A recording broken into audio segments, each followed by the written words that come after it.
Magandang araw po muli mga boss, mga sir. Happy Father's Day po sa lahat ng tatay noong mga nakarang linggo. So Happy Father's Day mga boss. Mag-check ulit tayo ngayon ng ating mga unit. Ito naman ay cold storage naman po ito.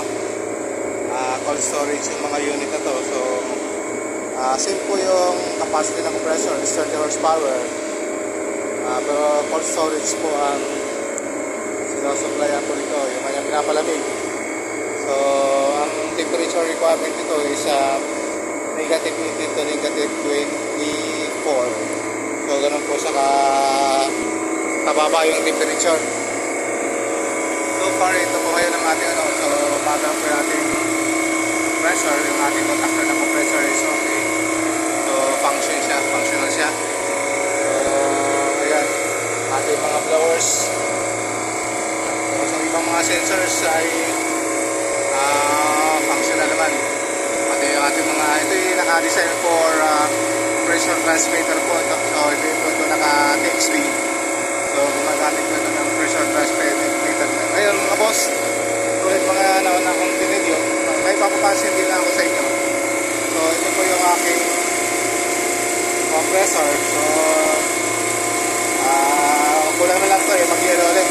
So makikita nyo may position na to. So maya maya siguro pag mag-yellow na to. So mas madalas pag ganito yung status ng compressor natin. So makita nyo po, ayan, build up ng yellow. Isa rin to sa mga video ko ng mga nakaraan, although hindi ito unit sa kabilang dulo. At ito naman yung isa. Yung una is yung naglo ko yung kanyang defrost timer. So malamang din to, malamang naglo ko din siguro yung defrost timer nito. Kasi ngayon lang ulit ito, ngayon lang nagkaganito. Or black na yung kanyang evaporator doon sa loob. Especially kung pagdamag maghapon yung operation doon sa so nagpa-block yung ating evaporator. So nagpa-block siya ng ice. So yan, pumabalik dito, nagpa-block mo siya. So this is ganito ang nangyayari sa build up ng yellow. So ano po yung kailangan natin gawin? So ayun, unti-unti nag-i-yellow na po yung ating compressor at yung ating liquid line. Ayun, so ito yung katungtungan natin liquid line. Ayan, so pumasok doon sa ating electric changer, lumabas doon. So nag-yellow na rin siya. At sobrang naging baba yung ating suction. So kailangan na natin itong gawa ng immediate action para hindi tayo masiraan ng compressor. So pag napabayaan kasi natin, so ayan mga boss, mga sir, tingnan nyo, unti-unti nag-yellow na siya. Natin dito yung ating defrost timer. So ang immediate action natin is mag-defrost muna natin to para so ito yung aming defrost timer. Ito yung medyo makaluma pa. So mamano lang po natin to. Ito yung pinaka ng timer for manual. So mamano natin ganyan. So yan, so patay na po yung ating motor doon sa evaporator saka yung kanyang SV. Pero buhay pa yung ating kasi magpapangtan pa siya yung ating condenser saka yung ating compressor. So maya maya kapakita ko tayo. Ito yung breaker ng ating defrost heater. So tingnan natin, makapakita ko sa inyo kung kapalo nga ba siya. So ayan, okay.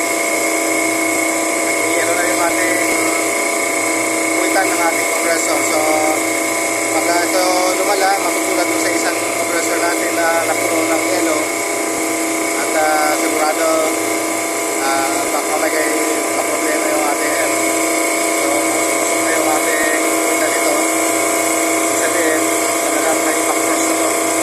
So maabot na yung kanina sa kanyang sa may ganyan sigal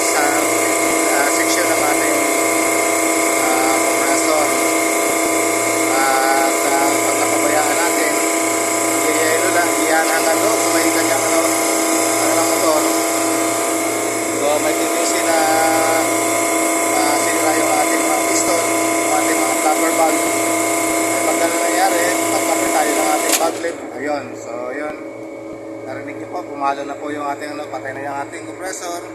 At ito, nag-yellow na nga siya.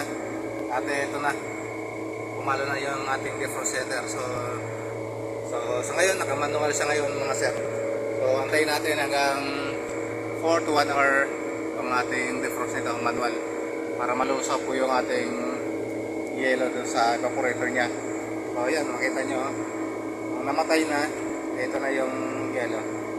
So nag-yellow na yung ating compressor. So yan mga boss, mga sir, pinakita ko lang sa inyo yung mga encounter namin mga trouble. So hindi naman to araw-araw, pero minsan talaga nangyayari yung ganito. So at least kung may encounter kayong ganito, alam nyo na kung ano yung mga gagawin kaagad para yung ating makina ay hindi masira. So ayan o, tingnan nyo mga boss. So hindi nga siya normal ano, dahil nga makikita nun, nagigiyelo pati yung ating second stage line, nagigiyelo na siya. So hanggang dito na lang muna mga boss, mga sir. At paki-share na lang po. At pag umabot po sa inyo, paki-likes na rin. At paki-subscribe po sa aming YouTube channel. At paki-comment na rin po mga boss kung meron kayong komento. At meron kayong naisasuggest sa amin o ay re-recommend sa amin. So message nyo kami o i-comment nyo kami mga boss, mga sir. So magandang araw po at hanggang dito muna sa ngayon ang ating video. Salamat.